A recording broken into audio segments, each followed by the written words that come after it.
What's up, guys? All right, the gate was 2.75 million. There were 15,077 in attendance. The fight of the night, no-brainer, the co-main event, Joanna and Zhang. Beneil and O'Malley got the other bonuses, 50 grand. And then the 50-50 raffle tonight raised $52,000, and that's for 3 Square Food Bank here in Las Vegas. Who's got the first question? Dana, main event was a bit odd to say the least. Not, I guess, maybe what we were hoping for. Yeah. Where do you lay blame on that? What's your take on why that fight played out the way it did? Well, there's two things. That was a tough act to follow after the co-main event, and then I believe that Israel Adesanya fights to the level of his opponent. The Anderson Silva fight was similar to that. And then you think about the Gastelum fight was a war. You know, Gastelum goes after him and tries to take his head off. Whitaker's going after him, trying to take his head off. That fight was great. And you better believe that Paulo Costa's going to go after him. And that fight should be ridiculous. Yeah. You know, I expected Romero. You heard all week. I was literally talking more about the co-main event than I was the main event. I knew that fight was going to be ridiculous. You have these two incredibly talented savages who wanted that belt more than anything. And, you know, I didn't know if there was going to be a knockout or a submission or something like that, but I knew I was begging people to watch that fight. You know me, man. When I sell fights, I don't beg anybody to watch anything. I was literally begging people to watch this fight. And it was incredible. But I think that, what I was saying is I'm shocked that Romero knew this was his last opportunity at a world championship. I thought he was going to come out like a bat out of hell, put tons of pressure on him, shoot takedowns, go for, you know, try to knock him out. He did literally none of that. So if you're Adesanya, he fought the smart fight. You stay on the outside. He chopped that leg apart, and he picked his punches and did what he did. You know, Romero did a lot of moving around and acting like I'm trying to fight, but he never really did. Costa was back here earlier tonight, and he said that he thought the tentative plan was July 11th for that fight. Yeah. He's got to calm down. I want to hear from a doctor. Again, they told me that he went crazy tonight and jumped over the gate and was going crazy. We threw him out. You know, and I just had to calm those guys down in the back. You know, he wants this fight so bad.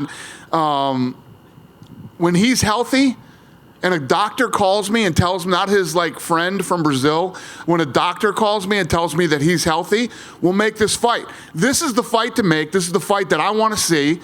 And I guarantee you, when that fight happens, you'll hear me going crazy about that one. That fight's going to be ridiculous because Paulo Costa will move forward.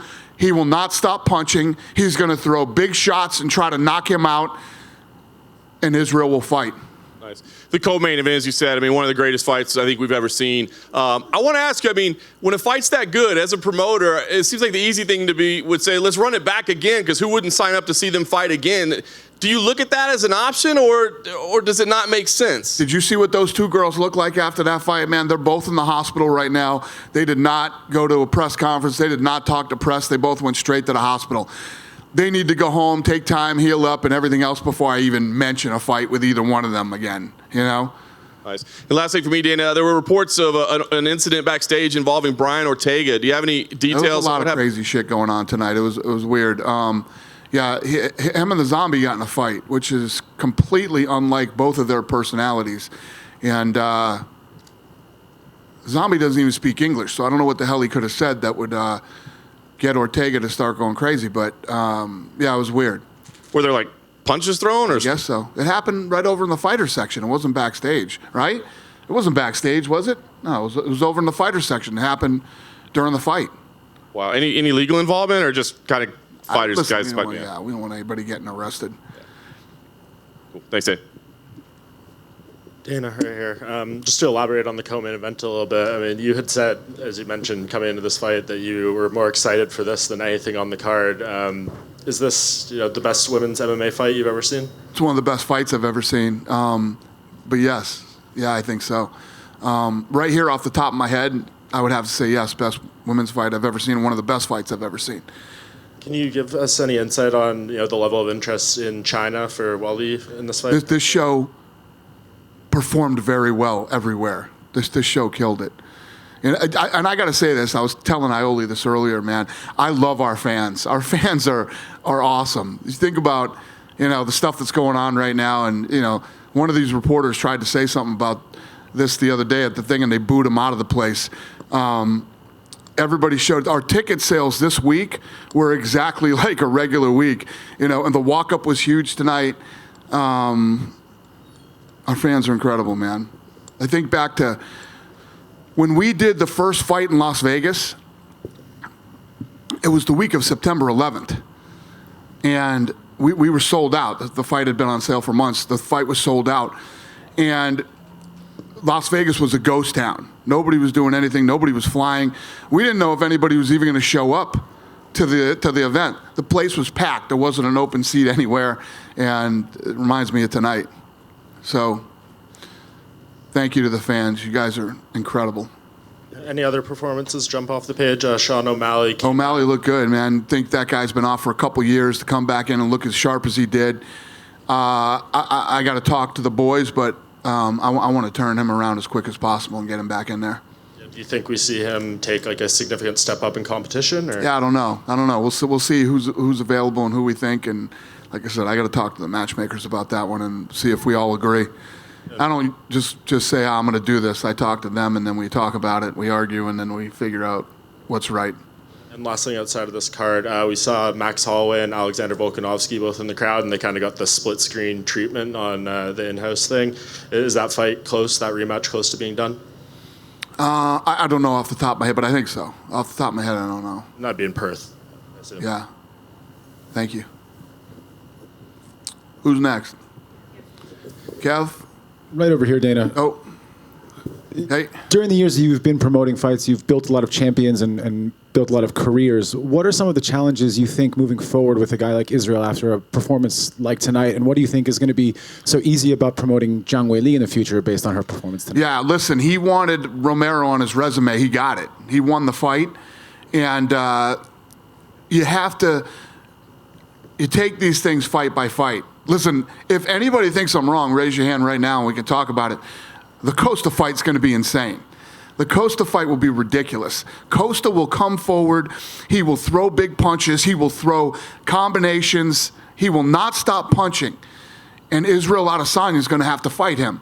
And I'm telling you right now, just like I told you, Weili, Zhang, and Joanna was going to be insane, Costa versus Adesanya will be a ridiculous fight. I guarantee it. I absolutely, positively guarantee it. So he got what he wanted. He got him on his resume. He beat him. And on to Costa. You know, a lot of us think that Adesanya is sort of on the cusp of being one of the biggest superstars that you guys have in the sport. You've seen a lot of guys come and go, GSPs, Anderson Silvas, and then there's other guys like Demetrius Johnson that maybe don't take off, but they're great. At what point do you really start to see these champions evolve from, just being a champion to, a world-class superstar? Well, again, I think that, you continue to fight and you continue to win. When he goes into the Costa fight, he'll be 19-0. And then whoever comes out of that Romero-Costa fight, the winner, either one of those guys are going to be big stars.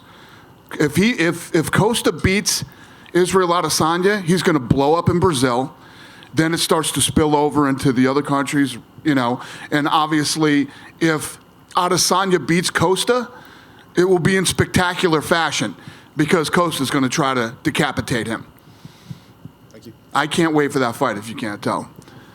When I'm sitting here today talking about this, the matchmakers didn't love that fight and didn't want to make that fight. They did not want to make Romero versus Adesanya. But the goofy fan in me said, "Are you shitting me? Come on. This will be a fun fight to do." And the fact that he wants to fight a guy that nobody else wants to fight, now, hindsight is 20/20. Probably shouldn't have done that fight. We should have waited for Costa, but oh well, we did it. What was their rationale that they didn't want to make the fight? That I didn't? Oh, they didn't? They said it doesn't make sense. You can't tell the matchmakers anything that doesn't make sense. Everything has to make sense to those two, How did you score the women's fight? Fuck, Kevin, I was so into that fight. I didn't really score it, but me and Downey Jr. were like giddy little girls getting ready for that fight. And I think when it went in, I think we were both feeling like it was even going into the 5th round. But I honestly couldn't tell you. I didn't really score it. I was just caught up in it. Obviously, Joanna had a good fight against Michelle Waterson the last time, but do you feel like she raised her game even tonight to get to where she was? Joanna has looked. She comes to fight. She's incredibly talented. She comes to win. She comes to hurt you. She comes to bust you up. And, she's one of the baddest to ever do it. And Weili's, her eye was closing, I think, in the first round, if I remember correctly. Yeah. She showed a lot of toughness in the fight, too. I mean, obviously she got battered as the fight went on, but even early on when she couldn't see, she was still moving forward. Well, not only toughness, her cardio was unbelievable. That was her first time ever into championship rounds, and she looked damn good in those rounds. And what was weird is the first round, it looked like her face started getting whatever, and this eye was swelling up a little bit, but then boom, all of a sudden, Joanna looked way worse than Weili. And I was like, God damn. When did that happen? And have you had a chance to talk to Yoel? And did he say anything to you afterward? No, I didn't talk to him. Do you have any thought on what would possess a guy at 42 years old, knowing how many title fights he's had, to fight that way? Right from the bell, he came out and just stood there with his hands up. Right. Makes absolutely no sense whatsoever. I thought he was going to come out like a madman. You were pretty pissed off in Abu Dhabi after the Anderson Silva Demian Maia fight. Was your level of disappointment the same with this one as you were after that? Yeah, this was a terrible fight. I mean, if you look at the UFC as a whole, for as long as we've been doing it, you can literally put in one hand shitty fights that we've done. You know what I mean? And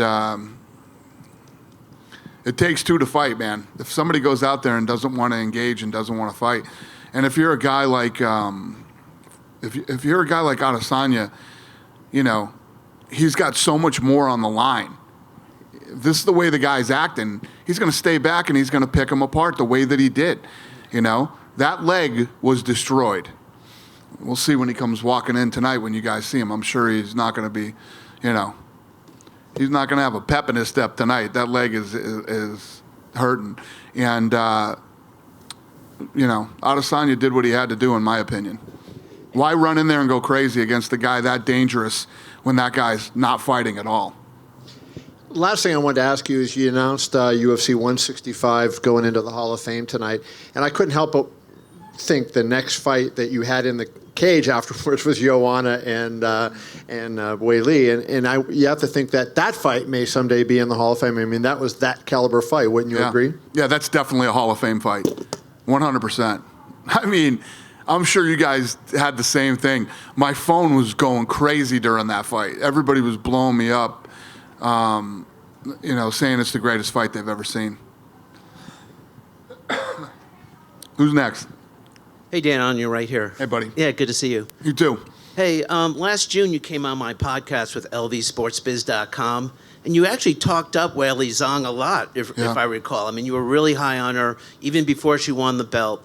And I'm wondering at this point, once she gets healed up, what do you see for her future with UFC? And I'm wondering if she might be in the same category of an Amanda Nunes, who's a very talented woman fighter, great personality, and I was wondering, what could be UFC can do to make these women a little more marketable to mainstream America? Yeah. So we always knew she was special. We knew she was special, and we started moving her the way you move somebody that you think is special. Then this crazy thing happened where she was ranked number 6, I think.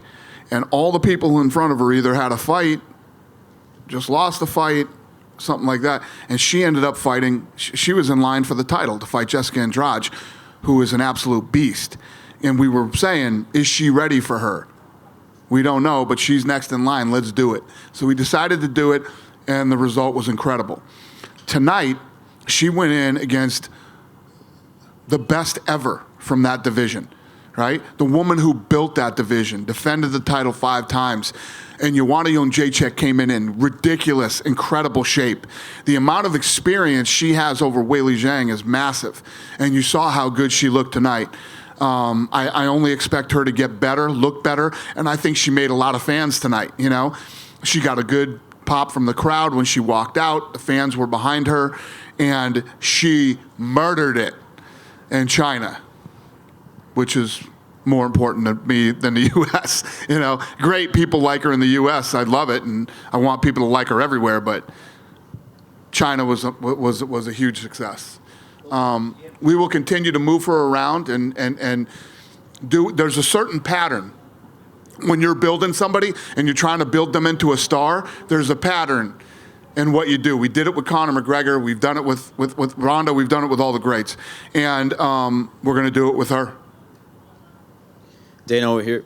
Yeah. This was Zhang Weili's first big pay-per-view event, first pay-per-view ever. Also, she had to deal with the whole coronavirus and all the media and all that. Can you just talk about? I know she had an amazing performance. Can you talk about how she dealt with everything outside of? Yeah, you know, she had to deal with. She went to Thailand first, then she had to go over to Abu Dhabi, then she came here, and once she got here, she needed to be here early anyway, which I don't think her team really knew. You need to get to Vegas early to acclimate for the time, the weather. It's super dry here, and it messes with fighters. So it ended up being perfect that we got her in here earlier. The other things that she had to deal with was the pressure. She knows who the hell she's fighting. She knows who Joanna Jędrzejczyk is and what she's capable of.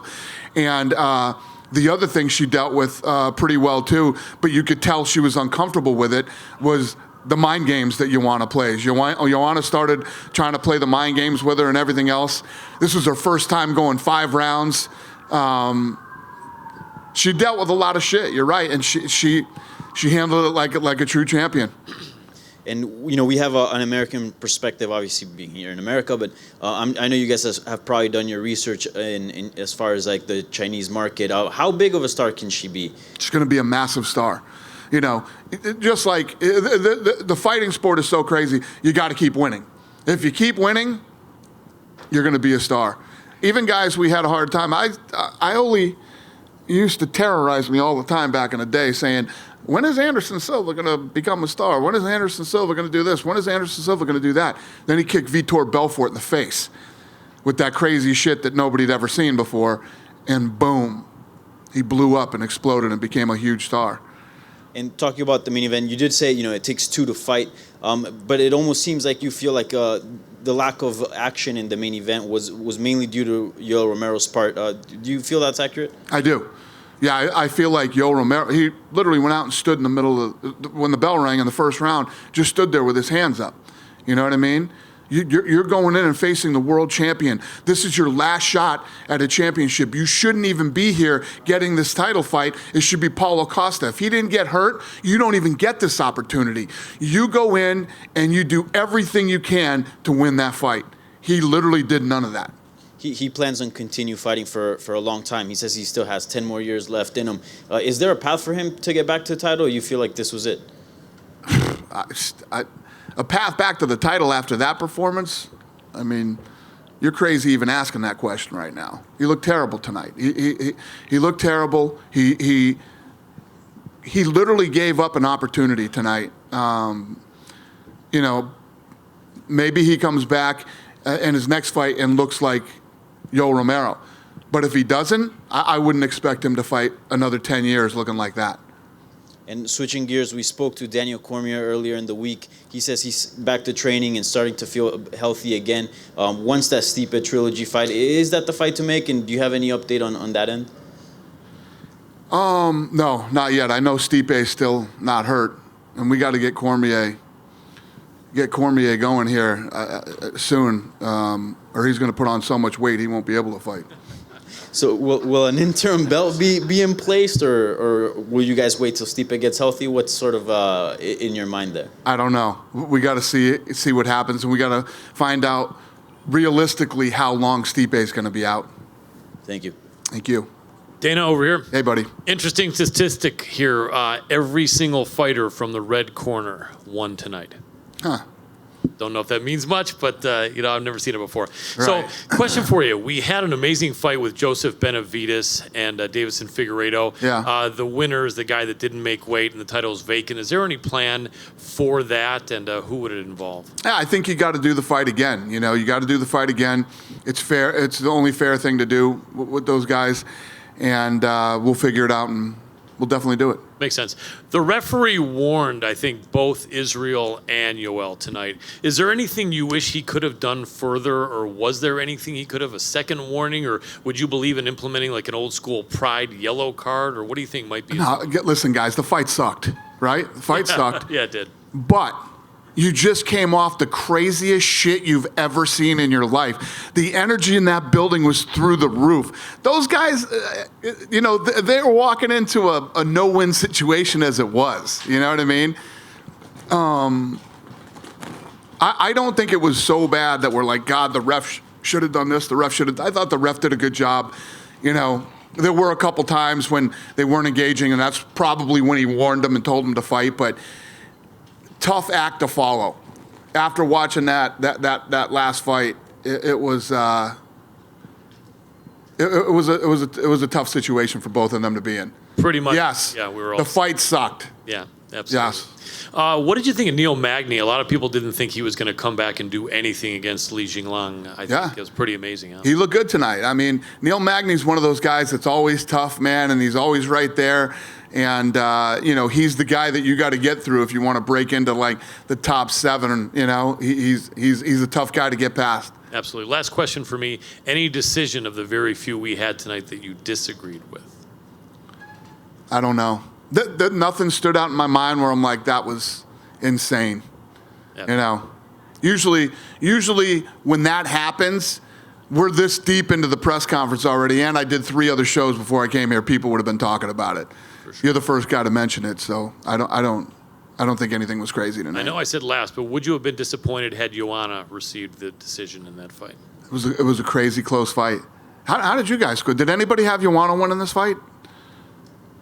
A few of you guys, yeah. Yeah. Amazing show, though. It was a split decision. Yeah. That's the way it goes. Listen, when you're in a title fight, right, you have to do everything you can to win that. Not that these girls didn't. I mean, that's fucking stupid of me to even say. But, it's just you never know which way it's going to go. And you just have to do everything in your power to try to stop that thing from going to the judges' scorecard. Without a doubt. Great show. Thank you. Appreciate it. Dana, how you doing? What's up, Shmo? Yesterday at the UFC 249 press conference, Khabib and Tony Ferguson, it got heated. Khabib kicked the belt that Tony put on the floor. McGregor couldn't even get him to flinch. Just want to get your thoughts on that and how it all went down and Khabib losing his temper. Yeah, it was interesting. Yeah, when he kicked the belt, he said that belt's as fake as you. And you saw Khabib normally just has that, listen to this guy, and then he did start getting pissed off halfway through the press conference. Going to be a fun fight, man. It's a fun fight. Tony is a super talented guy that can fight from wherever the fight goes, on the feet, on the ground, spinning stuff, submissions. I mean, the guy's got everything. And Khabib is Khabib. He's one of the greatest ever. And this is the fight everybody wants to see. This is the fight we've tried to make 100 times. And this is the fight that needs to happen right here, right now. Number 1 versus number 2. How close were we to get Darren Till to fight on this fight card? I know Jaron Cannonier tore the pectoral muscle. He was out. There was some talk back and forth. Maybe there were some visa issues. What's next for Darren Till? Is it Dublin in August for that fight night card? What's next for Darren? Yeah, I don't remember how close it was. We were talking about him fighting in a few different places. And yeah, I think Dublin is where it's going to happen. And lastly, I thought Paulo Costa was kicked out. He's standing right next to you. No, he didn't get kicked out. They were kicking him out of the stadium, out of the arena, because he was losing his fucking mind, and it scares people. You know what I mean? Understood. Is he here? Oh, Right yeah. Look at him. Fucking guy was going crazy, and look at him. Nobody wants that shit. Everybody gets scared. So we had to take. No, don't, no excuse. What? I will raise him and send him. I will destroy him for the earth. Yeah, he was going fucking crazy. So they brought him out into the back and tried to calm him down. And then Walid I don't even need to say anything. You know, right? He's fucking nuts. So you got these two going fucking crazy out in the arena, right? Yeah. It's my night. Shitty fight, and then these two start fucking flipping out.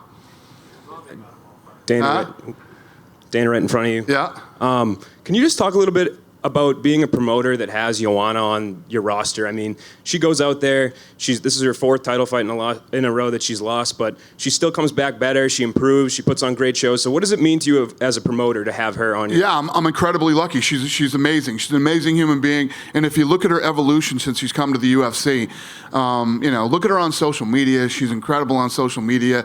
You know, and you can honestly tell when you watch Joanna and what she's doing, she enjoys herself. She's loving her life. She's having fun. She got another title shot. She came in dead serious, got in phenomenal shape. She looks so good. She made the weight cut easy, played the mind games like a pro, like she does, and did everything she could to try to win this fight. We're incredibly lucky to have somebody like her, somebody who built that division, started it, and, you know, after all these years can get me that excited for a fucking fight, man. So awesome. And you mentioned Brian Ortega earlier. Last month you said that you guys were interested in making a fight with Zabit in April. Is there any update on that, or could we see a Korean Zombie Ortega fight considering everything that's gone down? Yeah, probably that fight. Probably the Zombie. I think. I don't remember exactly all these things in my head that we're working on right now. We literally have fights made all the way up to like. Is Hunter in here? What do we got? July what? Huh? Yeah, we got fights made all the way up to International Fight Week. So, off the top of my head right now, I don't know. Thank you. Thank you. Dana, right in the middle. Yes, ma'am. Hey there. So obviously you're interested in the Chinese market for Zhang and her actually becoming a bigger superstar there. But you also said that there's a pattern that you follow in basically making stars out of some of these fighters. What would be next in that pattern for you for Weili? Probably take her to New York. Madison Square Garden. And then also, so the 2 women were taken to the hospital. They're going to be suspended for a given amount of time. Who knows what their injuries are? Who is your 2A and 2B then, who we could see next in that strawweight division? You've got Tatiana out there. Obviously, Rose is looking to come back as well. Right. Rose is fighting. Rose and Andrade are fighting. Tatiana's hurt. Something wrong with her neck that we're trying to figure out, and I don't know. We'll see how this thing plays out. Obviously, the Rose Andrade fight has to happen, and these two have to heal up. Hey, buddy. Hey, Dana, how you doing? Can I ask you a little bit, kind of looking ahead, you mentioned July is kind of how far out you are, but Conor was here a month ago, whatever, saying that he wanted to be the first one to fight at Allegiant Stadium. How does that work with you and kind of with Badane and those guys with the Raiders schedule and the NFL schedule and trying to be the first, I guess, combat sport in that new Allegiant Stadium? How does all that work? I don't want to be first. I've never wanted to be first. I wasn't the first guy to run out and get a TV deal. I wasn't the first guy. I wanted to be right. I want it to be successful. So I'm not going to bring an event there until I know that it's big enough to go to that stadium and it can actually be very successful. So, you know, I can't look into the future and say, oh, this fight's definitely going to happen. It's all determined by whether guys win or lose. And as guys continue to win, it builds the next fight and builds the next fight, and we'll see what's next, you know? And Conor, we're trying to figure out if he wants to fight again or if he's going to wait or what's going to happen. So I really don't have any answers. And you got to see what happens with Khabib and Tony. But if that thing played out, Conor versus Khabib will be the biggest fight ever in the history of combat sports. I'm not just talking UFC, ever. It'll beat Floyd versus Conor. Thank you. We good? Thank you, guys. Really appreciate it. Have a good night.